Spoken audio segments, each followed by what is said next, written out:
There is an indefinable, mysterious power that pervades everything. I feel it, though I do not see it. There is an indefinable, mysterious power that pervades everything. I feel it, though I do not see it. These were the words of Mohandas Karamchand Gandhi, a man who moved empires without lifting a sword, who fought not with fists but with conscience. His journey began not in grand palaces or gilded halls, but in the humble town of Porbandar, Gujarat, in 1869. A quiet boy with uncertain steps, he would one day walk at the forefront of the world's greatest nonviolent revolution. He believed that the divine did not dwell in temples alone, but in truth, in service, in suffering, and in the silent resistance of the oppressed. As a young lawyer in South Africa, Gandhi faced the sharp edge of racism. Thrown from a train for refusing to surrender his seat, he made a choice that changed not only his life, but the course of history. He chose not to hate. He chose to resist with dignity.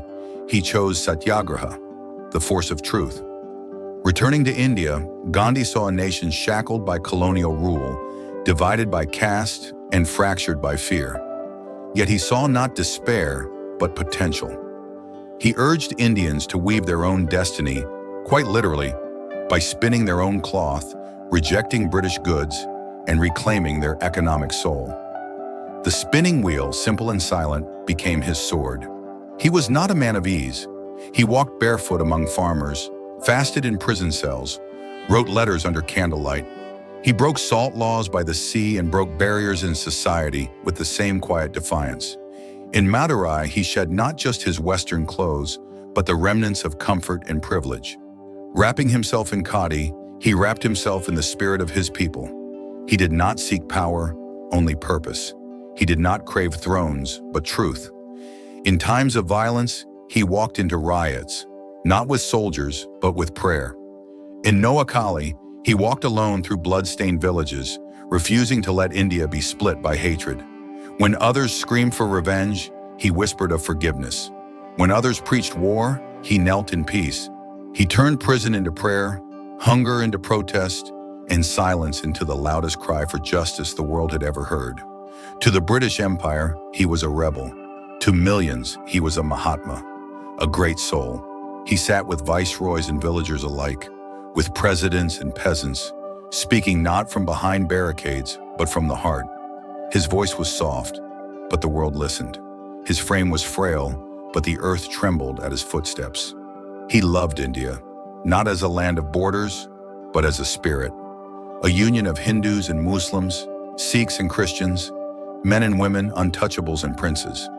He saw every soul as sacred, every life as worthy, and he was willing to die for that belief, but never to kill.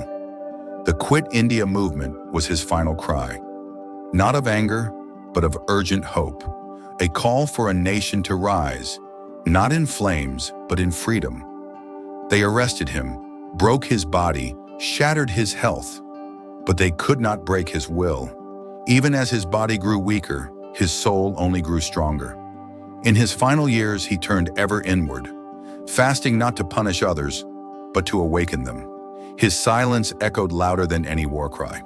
And then, on a January evening in 1948, as he walked toward a prayer meeting, a bullet pierced his body. A man died, but the Mahatma did not.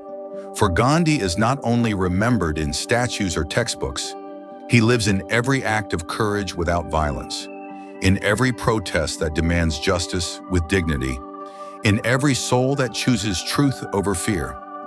Martin Luther King Jr. would say that Gandhi lifted love to a powerful force for social transformation. Mandela would call him his spiritual ancestor, and generations would whisper his name when they needed hope, when they needed light.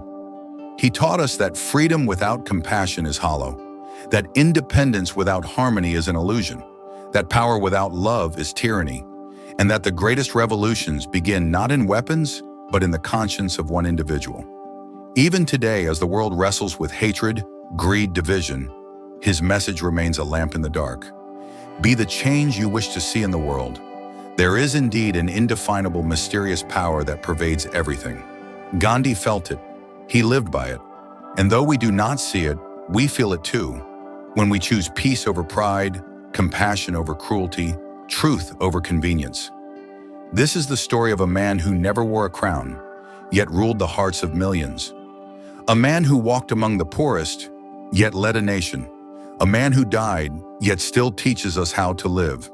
Few know that Gandhi was deeply influenced by not just Indian scriptures, but also the Bible and Tolstoy's writings. His concept of nonviolence drew inspiration from Jesus' Sermon on the Mount and Tolstoy's "The Kingdom of God is Within You." He even exchanged letters with Tolstoy, calling him the greatest apostle of nonviolence in our age. In these letters, they discuss the moral awakening of mankind, not by governments or kings, but by ordinary people with extraordinary integrity. It is also little known that Gandhi struggled with immense self-doubt in his early years. In London, he was a shy law student afraid to speak in public. He once froze in court and ran out, humiliated.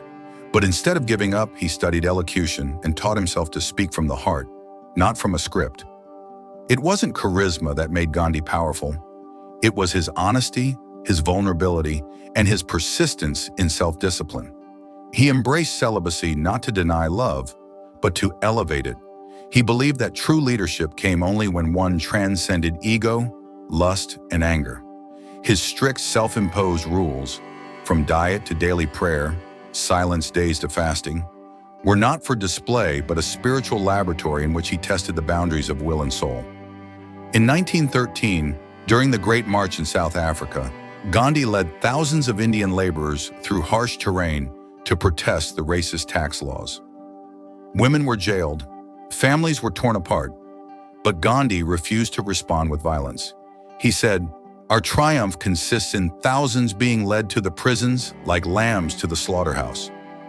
That march became a model for civil disobedience movements for the next century. Even in death, he forgave. His last words after being shot were not of pain or hatred. They were "Hey Ram," a divine invocation of peace. Gandhi was not perfect, and he never claimed to be. He constantly questioned himself. He wrote openly about his failures in his autobiography, The Story of My Experiments with Truth. He admitted mistakes in his treatment of women in the movement, in his early caste beliefs, in his understanding of industrialization. But unlike most leaders, he evolved in full view of the public, turning his imperfections into lessons, not legacies. He championed the rights of Dalits, whom he called Harijans, children of God, insisting they be allowed into temples and treated with dignity. He cleaned toilets with his own hands to break the stigma of untouchability.